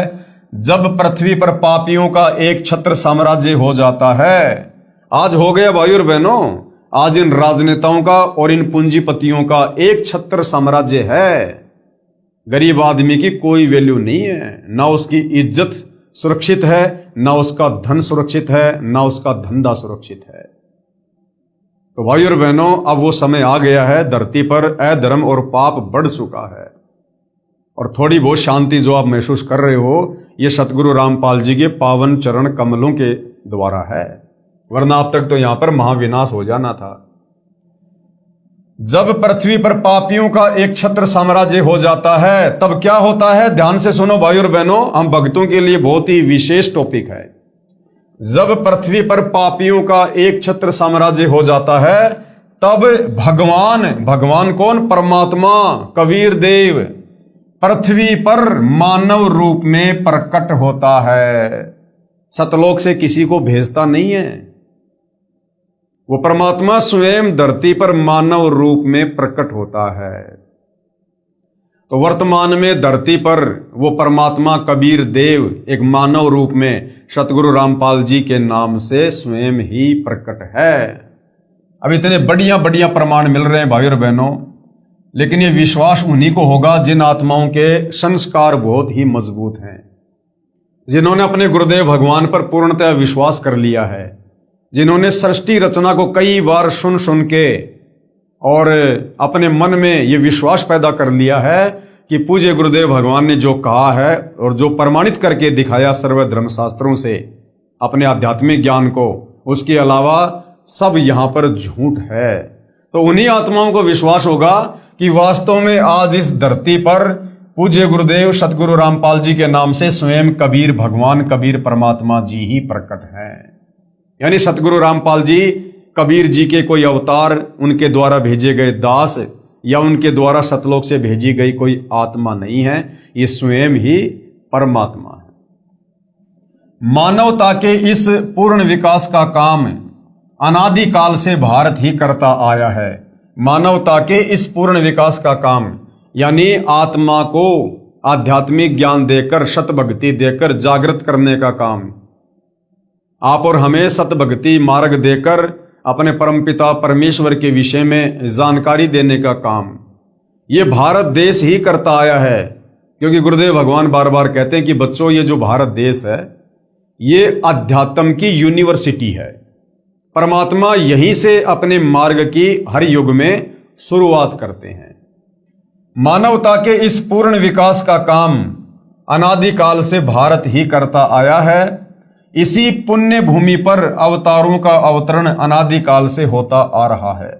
लेकिन कैसी विडंबना है कि ऋषि मुनियों, महापुरुषों व अवतारों के जीवन काल में उस समय के शासन व्यवस्था व जनता ने उनकी दिव्य बातों व आदर्शों पर ध्यान नहीं दिया और उनके अंतर ध्यान होने पर यानी उनके जानने पर दुगने उत्साह से उनकी पूजा शुरू करके पूजने लग जाते हैं।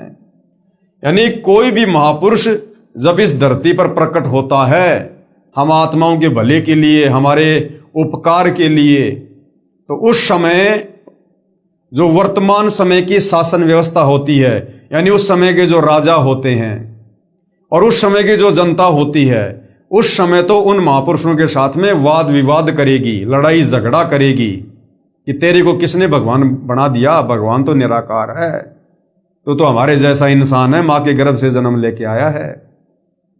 उनकी बातों पर कोई विशेष ध्यान नहीं देता है। जैसे आज से पहले 4 युगों में कबीर परमात्मा जी सतलोक से चलकर इस धरती का उद्धार करने के लिए, हमें आध्यात्मिक सुख और लाभ देने के लिए आए। सतयुग में सत सुकृत ऋषि के नाम से आए। मनु ने उनका नाम ही वामदेव रख दिया कि तू तो वेदों के उल्टा ज्ञान दे रहा है। उनकी बातों पर लोगों ने यकीन नहीं किया, विश्वास नहीं किया, वाद विवाद किया। उसके बाद त्रेता युग में कबीर परमात्मा मुनिंद्र नाम से आए, द्वापर में करुणामय ऋषि के नाम से आए और कलयुग में 650 साल पहले अपने ओरिजिनल नाम कबीर देव के नाम से आए, जिनको हम कबीर जी कहते हैं, कबीर साहिब कहते हैं। तो चारों युगों में किसी ने भी विशेष तौर पर कबीर परमेश्वर की बातों पर गौर नहीं किया और आत्म कल्याण से वंचित रहे और उनके जाने के बाद आज उनकी महिमा कर रहे हैं। त्रेता युग में रामचंद्र जी आए, जैसा भी ज्ञान ध्यान समाधान लेकर आए थे, लोगों ने वो भी फायदा नहीं उठाया, उनके साथ में लड़ाई झगड़ा करने में लगे रहे, उनकी निंदा चुगली करने में लगे हुए। द्वापर में श्री कृष्ण जी आए, जैसा ज्ञान ध्यान समाधान लेकर आए थे, लोग उसका भी फायदा नहीं उठा पाए, उनके साथ लड़ाई झगड़े में लगे रहे, मार पिटाई में लगे रहे। कभी कंस आ रहा है, कभी पूतना, कभी केसी, कभी चानोर, कभी काल्यावन, कभी शिशुपाल, ठंडा पानी नहीं पीने दिया। अंत में मृत्यु भी उनकी पैर में जहरीला तीर लगने से हुई। श्री रामचंद्र जी ने अंत में सरयू नदी में छलांग मार के आत्महत्या की, जिसको लोग जल समाधि कहते हैं।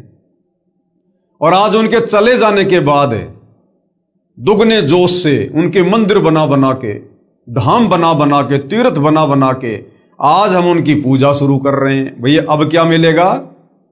अब क्या मिलेगा? अरे भैया, पत्थर की गाय या भैंस कभी दूध दे सकती है क्या? डॉक्टर जब तक जिंदा है, जीवित है, तब तक उसके पास जाओ, अपनी समस्या लेकर जाओ, तुम्हारी नब्ज देखेगा, तुम्हें रोग की दवा देगा, तुम स्वस्थ होगे।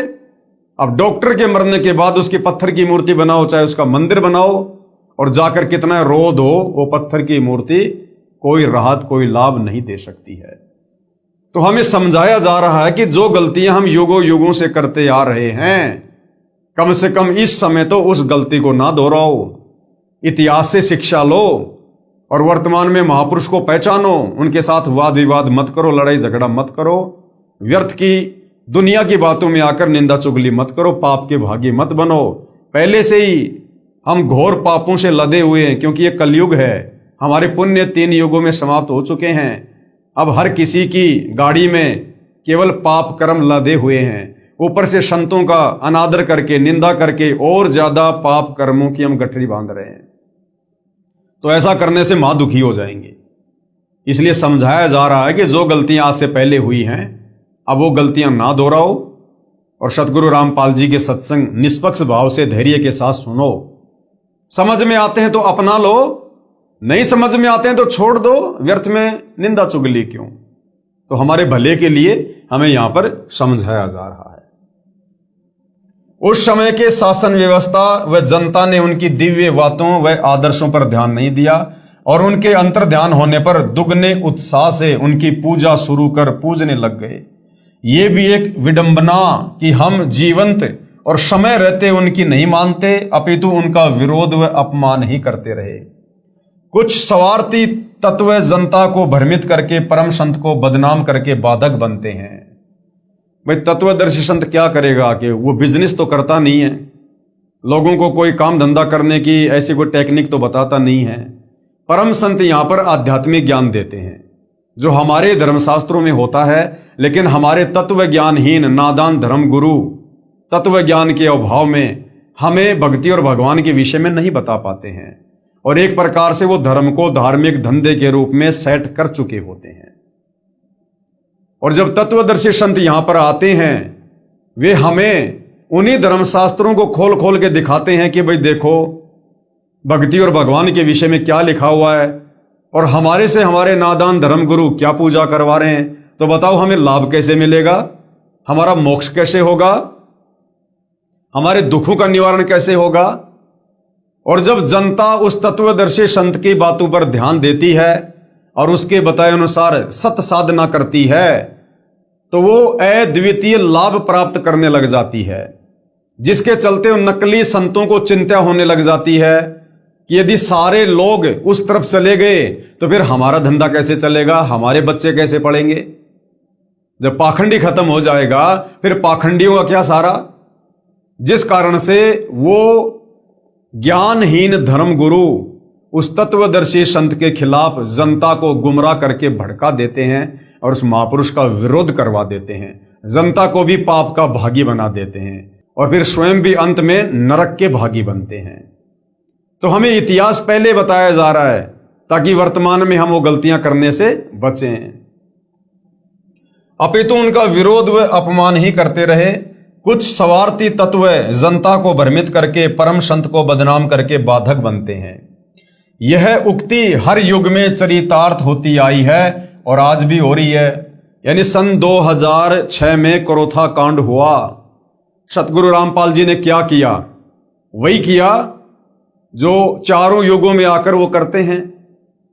समाज में पहले से जो शास्त्र विरुद्ध ज्ञान का प्रचार प्रसार अज्ञानी काल प्रेरित धर्म गुरुओं के द्वारा जबरदस्त तरीके से कर दिया गया होता है, हर जगह पाखंड पूजा होती है।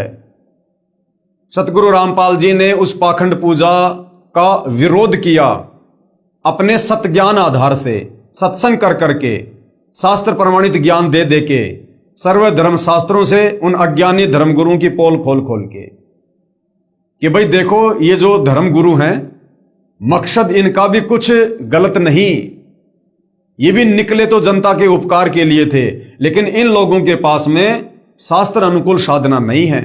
ये लोग सृष्टि रचना से अपरिचित हैं, इनको कोई तत्वदर्शी संत नहीं मिला, जिस कारण से ये खुद भी गुमराह हैं और समाज को भी उल्टा मार्गदर्शन दे रहे हैं, विशेषकर अध्यात्म में शास्त्रों के विरुद्ध। तो वो जो नादान धर्मगुरु होते हैं वो भड़क जाते हैं कि अगर सारी जनता सतगुरु रामपाल जी के अनुसार चल पड़ी तो फिर हमारे पास में कौन आएगा, और हमारे पास में कोई नहीं आएगा तो फिर हमारा कारोबार कैसे चलेगा, हमारा परिवार कैसे पड़ेगा फिर। जिस कारण से वो स्वार्थी धर्मगुरु जनता को भ्रमित कर देते हैं और जो है उस महापुरुष का विरोध करवा देते हैं।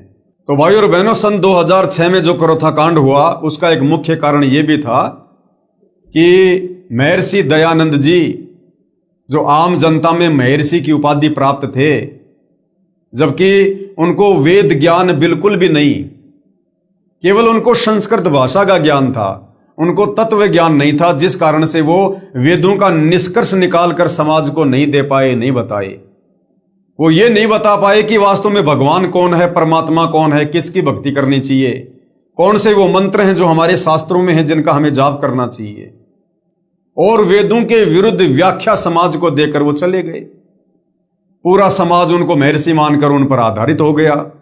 अब सतगुरु रामपाल जी ने आकर जब उनके वेद ज्ञान को अपने उस अमर तत्व ज्ञान से कंपेयर करके समाचार पत्रों के माध्यम से, टीवी चैनलों के माध्यम से दिखाया कि भाई देखो, महर्षि दयानंद जी अपनी सत्यार्थ प्रकाश पुस्तक में जो कहा करते थे कि ये पुस्तक वेदों के अकॉर्डिंग है, इस पुस्तक में जो भी लिखा है वेदों के अनुसार लिखा है, तो सतगुरु रामपाल जी ने चारों वेदों को भी सामने कर दिया और सत्यार्थ प्रकाश को भी जो है जनता के सामने कर दिया कि देख लो भाई, इस सत्यार्थ प्रकाश में लिखा गया ज्ञान वेदों के अनुसार तो 1% भी नहीं है, 1% भी। तो लोग रह रहकर सतगुरु रामपाल जी की शरण में आने लगे और शतभक्ति करने के चलते अद्वितीय आध्यात्मिक लाभ प्राप्त करने लगे, जिस कारण से आर्य समाज के जो चंद जो धर्म गुरु हैं, अब उनकी रोजी रोटी पे समस्या आ गई। उन्होंने जनता को सतगुरु रामपाल जी के विपरीत भड़काना शुरू कर दिया, जिस कारण से करोथा कांड हुआ। उसके बाद सन 2014 में बरवाला कांड हो गया। उसकी भी राम कहानी कुछ ऐसी मिलती जुलती है। आप मेरे बाकी वीडियो देख सकते हैं, आपको भली भांति समझ में आ जाएगा। तो कहने का मतलब है, जब कोई महापुरुष धरती पर आता है उस समय हमें उनके विचारों से पहले भली भांति परिचित होना चाहिए। चलो, आज से पहले तो हमारे पूर्वज अनपढ़ थे, अशिक्षित थे, इन धर्म गुरुओं के सामने बेचारों की बोलने की हिम्मत नहीं होती थी। अरे अब तो सतगुरु रामपाल जी ने सबकी धोती सी धो दी, इनको मुंह छुपाने के लिए जगह नहीं है। ऊपर से हमारे को अक्षर ज्ञान युक्त कर दिया, सभी धर्मशास्त्रों को सार्वजनिक करवा दिया। पहले धर्मशास्त्र हर जगह नहीं मिला करते थे, अब तो आपको हर मार्केट में, हर गली में, हर दुकान में मिल जाएंगे। ऊपर से सतगुरु रामपाल जी ने विज्ञान के द्वारा इन संस्कृत भाषा में लिखे धर्मशास्त्रों को हर भाषा में ट्रांसलेट करवा दिया, अनुवाद करवा दिया। उससे भी बढ़कर उन्होंने जो ये विज्ञान दी है, आप अपनी जेब से मोबाइल निकालिए, गूगल पे जाइए, आपको वेद के किस श्लोक का या गीता के किस अध्याय का आपको अनुवाद समझना है, आप लिखिएगा गूगल पे जाके, 2 मिनट में उसका जिस भाषा में आप चाहेंगे उसी भाषा में उसका जो अनुवाद है आपके सामने होगा। तो इतना सरल कर दिया, इतना आसान कर दिया अध्यात्म को समझना। तो अब तो कम से कम किसी के बहकावे में मत आइए, अब तो कम से कम अपनी बुद्धि विवेक का इस्तेमाल कीजिए। पहले किसी महापुरुष के विचारों से भली भांति परिचित होइए। जब तक आप किसी के सत्संग नहीं सुनेंगे, किसी के विचार नहीं सुनेंगे, आप कैसे निर्णय कर सकते हैं कि कौन सही है और कौन गलत है?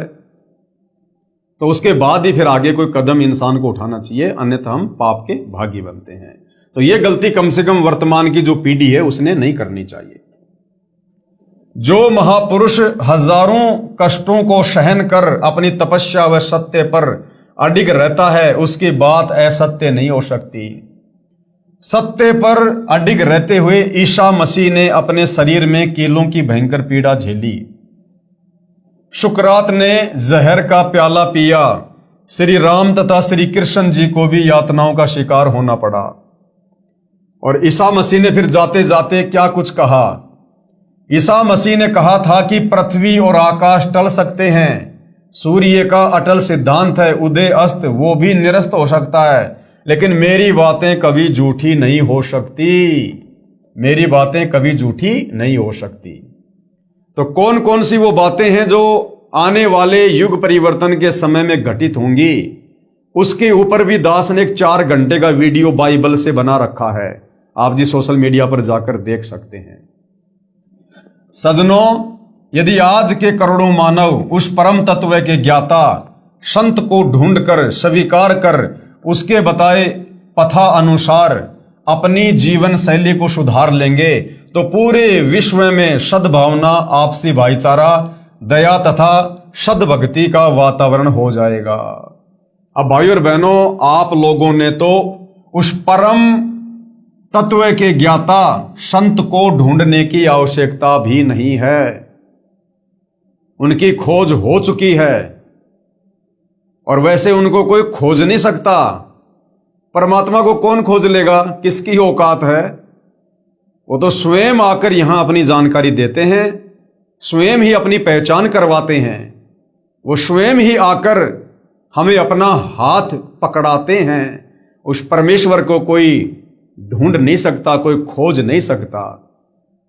ये सतयुग त्रेता द्वापर से हमारे साधु संत महात्मा ऋषि, जिनकी लाखों और हजारों वर्षों की उम्र हुआ करती थी, जंगलों में जा जाके शरीर को गड़ा गड़ा के नष्ट हो गए। उनको तो 21 ब्रह्मांड के नकली भगवान काल की छाया के दर्शन भी नहीं हुए। वो तो आज तक काल के दर्शन भी नहीं कर पाए। उस परमेश्वर को ढूंढना खोजना ये इंसान की कल्पनाओं से भी बाहर की बात है। ये तो वर्तमान समय में इस पृथ्वी के मानव समाज का परम सौभाग्य है, जो परमात्मा स्वयं सतलोक से चलकर धरती पर प्रकट हैं और रह रहकर आप और हमारे तक अपनी जानकारी पहुंचा रहे हैं। हमें सहज में ये सत भक्ति मार्ग देकर हमारी आत्मा का कल्याण करना चाह रहे हैं। और अगर इस सु अवसर को भी हम नादानों ने ठुकरा दिया तो फिर अनंत युगों के लिए लक 84 योनि में गधे कुत्ते बनकर असहनीय पीड़ा भोगेंगे। तो समझदार व्यक्ति कभी भी ऐसी आपत्ति मोल नहीं लेगा और परम संत के वचनों को सुनेगा, समझेगा और उनकी शरण में आकर अपनी आत्मा का कल्याण करवाएगा। वर्तमान का मानव बुद्धिजीवी है। क्यों है? क्योंकि वर्तमान का समय विशेष है। ये कलयुग की बिचली पीढ़ी है, मोक्ष का प्राइम टाइम है, जो परमात्मा कबीर साहिब जी ने पहले से निर्धारित किया हुआ था। और इस समय ही परमात्मा ने इस जीव को इतनी सुविधा देनी थी। जैसे ये विज्ञान है, टेक्नोलॉजी है, तरह तरह के ये वैज्ञानिक जो ये उपकरण है, TV, radio, internet, satellite, aeroplane, helicopter और भी बहुत सारी सुख सुविधा, एसी, पंखे, ये कूलर वगैरह, मोटरसाइकिल वगैरह। भाई और बहनों, आज से पहले क्यों नहीं थी ये? पूरा सतयुग बीत गया, त्रेता युग बीत गया, द्वापर युग बीत गया, कलयुग 5000 साल बीत गया। लोग पशुओं को खिलाने के लिए जो चारा काटा जाता है, उस चारे को काटने वाली हाथ वाली मशीन भी नहीं बना पाए थे। इतनी भी बुद्धि नहीं थी। और अब परमपिता परमेश्वर जी ने जब ठीक का समय आया तो अपने रिमोट से इंसान को बुद्धि दे दी और परमेश्वर ने विज्ञान का आविष्कार करवा दिया, तरह तरह के वैज्ञानिक उपकरण बनवा दिए। अरे भाई, जिस मटेरियल से ये वैज्ञानिक उपकरण बनाए गए हैं, ये मटेरियल तो सतयुग में भी था, त्रेता युग में भी था, द्वापर में भी था। अरे जमीन को खोद खोद के ये कच्चा मटेरियल निकाल के मशीनों में उसको ढाल के उसके बाद ही तो लोहा है, प्लास्टिक है, एल्यूमिनियम है, ये आपका तांबा है, तरह तरह की धातुएं हैं जिनसे ये चीजें बनाई गई हैं। तो ये सारी चीजें तो धरती में सतयुग में भी थी, त्रेता में भी थी, द्वापर में भी थी। लेकिन भाई और बहनों, परमेश्वर ने वर्तमान का जो समय है इसी को भक्ति के लिए सेलेक्ट किया हुआ था। और ये सारी सुविधा गुरुदेव भगवान ने वर्तमान में ही हमको देनी थी, इस भक्ति में सहयोग के लिए, ताकि हमारा समय व्यर्थ ना हो और हम ज्यादा समय भक्ति को दें, परमात्मा के सुमरण को दें। लेकिन काल ने इस विज्ञान का दुरुपयोग किया, आप और हमें केवल माया की दौड़ में लगा दिया, भौतिकतावाद में उलझा के रख दिया। लेकिन अब वो समय आ गया है।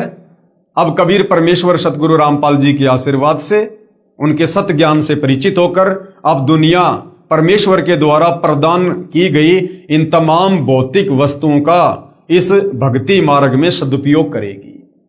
तो अब वो समय आया है भाई और बहनों।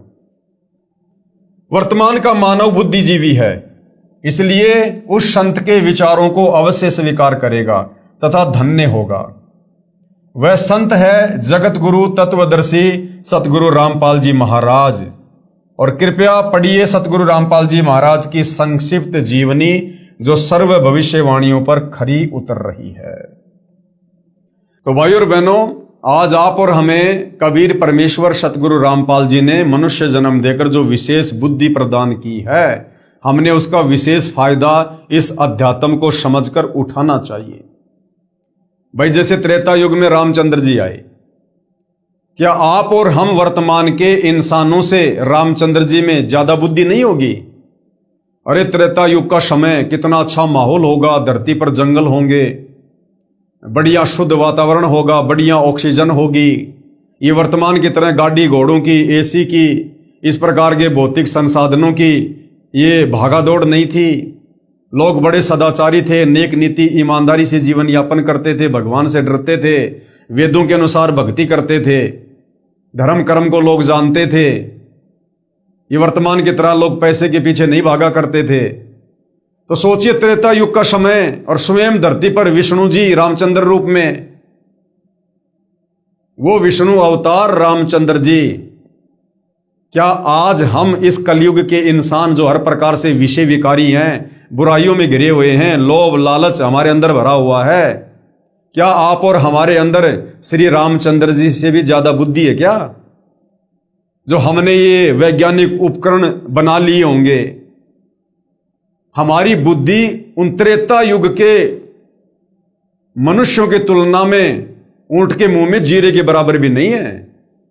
हम नेक नीति ईमानदारी में, इंसानियत में, मानवता में श्री रामचंद्र जी और जो त्रेता युग में जो इंसान थे उनके पैर के नाखून के बराबर भी नहीं है। तो फिर वर्तमान का इंसान अपनी बुद्धि से, अपने स्तर से इस विज्ञान को कैसे बना सकता है? कैसे हेलीकॉप्टर बना सकता है? कैसे वायुयान बना सकता है? जब श्री रामचंद्र जी नहीं बना पाए, क्या उनको एरोप्लेन की आवश्यकता नहीं थी? अरे जब उनकी पत्नी को रावण उठाकर ले गया था और उन्होंने सेना लेकर जानी थी लंका में, तो चाहते तो वो भी एरोप्लेन बना लेते, हेलीकॉप्टर बना लेते। उनको समुद्र पे वो पुलिया बनाने की आवश्यकता क्यों? क्या उनको जरूरत नहीं थी क्या एरोप्लेन की? लेकिन उस समय परमात्मा ने ये विज्ञान नहीं देनी थी, इंसान को ये बुद्धि नहीं देनी थी। ये समय परमात्मा ने वर्तमान का निश्चित किया हुआ था। ये वर्तमान में ही परमेश्वर ने सब कुछ करना था। तो भाई और बहनों, इस विज्ञान के दम पर इंसान जो भगवान को भूल चुका है कि विज्ञान ही सब कुछ है, वो भाई बहुत बड़ी भूल में है, बहुत बड़ी भूल में। ये इंसान के दिमाग की खोज नहीं है। अगर इंसान ने करना होता तो इंसान तो 40 लाख साल से, सतयुग से इसी धरती पर था, और बड़े बड़े इंसान, बड़े बड़े महापुरुष, साधु संत महात्मा ऋषि होकर चले गए। वो भी ये उपकरण नहीं बना पाए जो दया परमपिता परमेश्वर ने वर्तमान में इस भक्ति मार्ग में सहयोग के लिए आप और हमें प्रदान की है। इन वैज्ञानिकों को सद्बुद्धि देकर परमात्मा ने जो ये आविष्कार करवाए हैं। कौन परमात्मा? कबीर देव। कौन कबीर देव? वर्तमान में सतगुरु रामपाल जी। तो भाई और बहनों, आज परम पूज्य परमेश्वर सतगुरु रामपाल जी आप और हमारी आत्मा के कल्याण के लिए, हमारे मोक्ष के लिए किसी प्रकार से कोई कमी, कोई कसर नहीं छोड़ रहे हैं।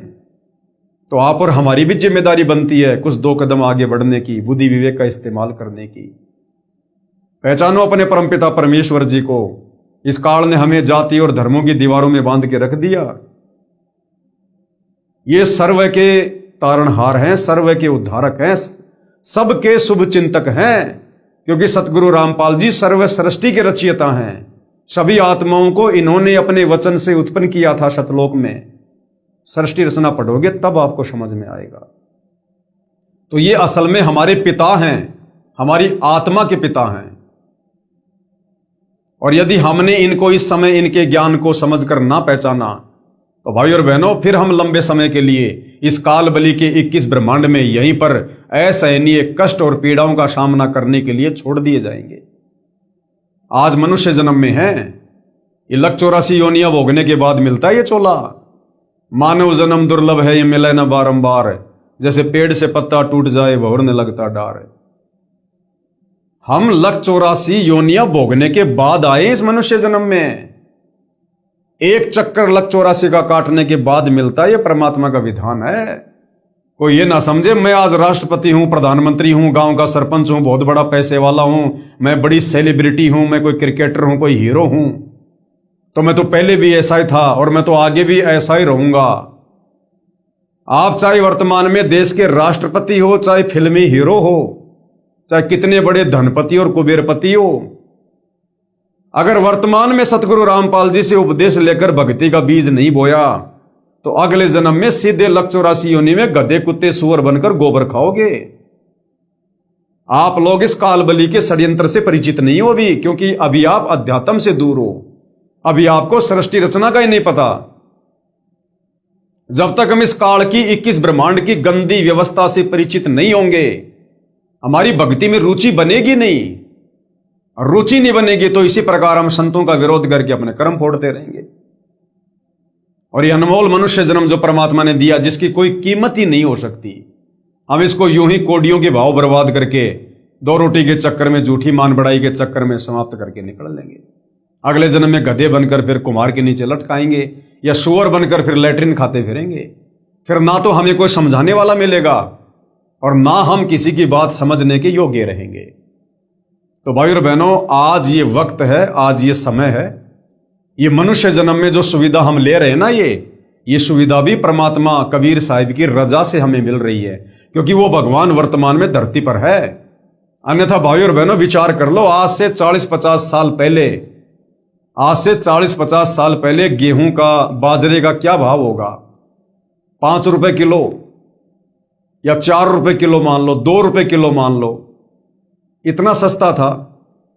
और जिस समय ये गेहूं बाजरा 2 रुपए किलो था, 5 रुपए किलो था, उस समय लोग पेट भर के नहीं खा पाते थे, पेट भर के। और आज यही गेहूं, यही आटा 50-50 रुपए किलो हो गया शहरों में, 50-50 रुपए किलो, और आज लोग इसको बर्बाद कर रहे हैं। तो इतनी सुख सुविधा इस कबीर भगवान सतगुरु रामपाल जी के धरती पर प्रकट होने से है, क्योंकि जहां यह परमात्मा प्रकट होता है संत रूप में, वहां पर खुशहाली खुशहाली आ जाती है। लेकिन ये सदा नहीं रहेगी। अगर सदा के लिए चाहिए तो सतगुरु रामपाल जी के ज्ञान को समझकर, उनकी शरण में आकर, आजीवन मर्यादा में रहकर भक्ति करके उनके साथ सतलोक जाने की तैयारी पकड़ लो। और सतलोक जाने के बाद हमें सदा सदा के लिए सुख मिलेगा। वहां हमें सर्व वस्तुएं फ्री में मिलेगी, मुफ्त में। वहां हमारा जन्म मरण से पीछा छूटेगा, गधा कुत्ता सूअर बनने से पीछा छूटेगा। और यदि इस सुअवसर का मनुष्य जन्म प्राप्त करके अध्यात्म से दूर रहकर, इस झूठी मान बढ़ाई, शानो शौकत के चक्कर में, दुनिया के बहकावे में, लोक लाज में, अगर आपने ये सुअवसर गवा दिया, परम संत की संगत नहीं की, गुरुदेव सतगुरु रामपाल जी से उपदेश लेकर भक्ति नहीं की, और आत्मा का कल्याण नहीं हुआ, तो भाई और बहनों, फिर 184 योनियां तैयार हैं। फिर इस काल का डंडा 24 घंटे सिर पे पड़ेगा, 24 घंटे। फिर ये 56 प्रकार के भोजन नहीं मिलेंगे, मनमर्जी का काम नहीं चलेगा। अभी तो जैसे मन में आया, जब चाय पी ली, दूध पी लिया, जूस पी लिया, फल फ्रूट खा लिए, मन में आया घूमने चले गए, फिरने चले गए, पैर में कांटा लग गया, पीड़ा हो गई, बुखार चढ़ गया, जुकाम हो गई, घर वालों को बता दो कि मुझे पेट में दर्द हो रहा है, घर वाले डॉक्टर के पास ले जाएंगे, इलाज करवा लेंगे, आप शांत हो जाओगे। कल को गधे बनेंगे, कुत्ते बनेंगे, बैल बनेंगे, गाय बनेंगे, गधे बनेंगे। अगर पैर में कोई कील चुभ गई ना, मुंह में जुबान भी होगी, हम अपने मालिक को बोलकर बता नहीं पाएंगे कि भाई मेरे पैर में कांटा चुभ गया, कील चुभ गई, दर्द हो रहा है। वो पीछे से मारेगा डंडा कि चल क्यों नहीं रहा। हमें पता है कि पैर में कील चुभ गई, लेकिन हम बता नहीं पाएंगे उसको। इतनी भी हमारे अंदर ये बुद्धि नहीं छोड़ेगा काल 184 योनियों में, और कष्ट पे कष्ट उठाएंगे, कष्ट पे कष्ट। तो भाई और बहनों, जो विशेष सुविधा आज गुरुदेव भगवान ने आप और हमें मनुष्य योनि में दी है, वो बकवाद के लिए नहीं दी, भक्ति के लिए दी है, भक्ति के लिए। और परमेश्वर के इस अनमोल गिफ्ट को यदि हमने सदुपयोग नहीं किया, सत भक्ति नहीं की, तो परमेश्वर फिर बहुत तगड़े तरीके से नाराज होगा, तगड़े तरीके से। और भगवान की नाराजगी का सामना तो ये ब्रह्मा विष्णु महेश भी नहीं कर पाते, बड़े बड़े साधु संत महात्मा ऋषि भी नहीं कर पाते। तो भाई और बहनों, आज सुअवसर है, मौका, हम तो प्रार्थना कर सकते हैं। वैसे तो आध्यात्मिक लोगों को पागल की श्रेणी में समझा जाता है, लेकिन एक समय में उन पागल लोगों का भी सत्कार होता है। जब द्वापर में श्री सुदामा जी थे, कितने गरीब थे, कितने निर्धन थे, कैसे अपना गुजारा किया करते थे, लोग उनको पागल मूर्ख कहा करते थे। क्या रखा भक्ति में, क्या रखा, कुछ नहीं, तेरी हालत देख, तेरे को क्या दे दिया भगवान ने। आज उस सुदामा की कथाएं घर घर में सुनी जाती है, घर घर में कही जाती है। तो कहने का मतलब है, जब कोई महापुरुष धरती पर होता है ना, उस समय हम उनकी पहचान नहीं कर पाते और हम उनसे फायदा नहीं उठा पाते, और जाने के बाद फिर हम उनके गीत गाते। अब झूठे गीत गाने से क्या मिलेगा? कुछ नहीं मिलेगा। तो आज मौका है, स्वयं कबीर भगवान तत्वदर्शी संत के रूप में जगत के तारणहार के रूप में सतगुरु रामपाल जी के नाम से स्वयं धरती पर प्रकट हैं। अरे इनके जाने के बाद तो दुनिया इनकी महिमा करेगी, दुनिया। लेकिन बाद में सूखी महिमा करने से क्या फायदा? फायदा तो इनके शरीर में रहते रहते उठाओ, रहते रहते। बाद में तो केवल सूखी महिमा रह जाएगी, हम मोक्ष से वंचित रह जाएंगे। और मोक्ष के लिए शरीर मिला है। तो भाई और बहनों, विचार आप और हमने ही करना पड़ेगा। तो बहुत सारे भविष्य वक्ता हैं जिन्होंने आप और हमारे विश्वास के लिए सतगुरु रामपाल जी को लेकर, वर्तमान समय को लेकर काफी भविष्यवाणियां की हैं। तो आप और हमें विश्वास होना चाहिए और भक्ति मार्ग पर और ज्यादा दृढ़ता आनी चाहिए। जो अभी नए नए हैं उनको भक्ति मार्ग से जुड़ना चाहिए, और जो सतगुरु रामपाल जी से उपदेश लेकर भक्ति मार्ग पर लग चुके हैं उनको दृढ़ हो जाना चाहिए। अगर साक्षात ये काल बलि भी धरती पर किसी संत रूप में प्रकट होकर या किसी सतगुरु रामपाल जी के विरोधी के रूप में प्रकट होकर यदि हमें भ्रमित करने का प्रयास करे, इस भक्ति मार्ग से डगमग प्रयास करे, हमारी कोई मर्यादा तोड़वाने का प्रयास करे, तो हम इतने दृढ़ हों कि उस काल बलि को भी मुंह की खाकर जानी पड़े। तो भाई और बहनों, आप और हमने फायदा उठाना, फायदा इस मनुष्य चोले को सफल करना है। तो भाई और बहनों, आज के ज्ञान गंगा पर बन रहे इस वीडियो में केवल इतना ही। नेक्स्ट वीडियो में हम परम पूज्य परमेश्वर सतपाल जी का जो संक्षिप्त लीला में जीवन है उसके विषय में हम थोड़ी सी जानकारी प्राप्त जो है वो करेंगे। तो आज के वीडियो में केवल इतना ही। गुरुदेव भगवान हम सबको आज्ञा दे, सद्बुद्धि दे, हमारा मार्गदर्शन करे। बंदी छोड़ सतगुरु रामपाल जी परमेश्वर जी की जय हो।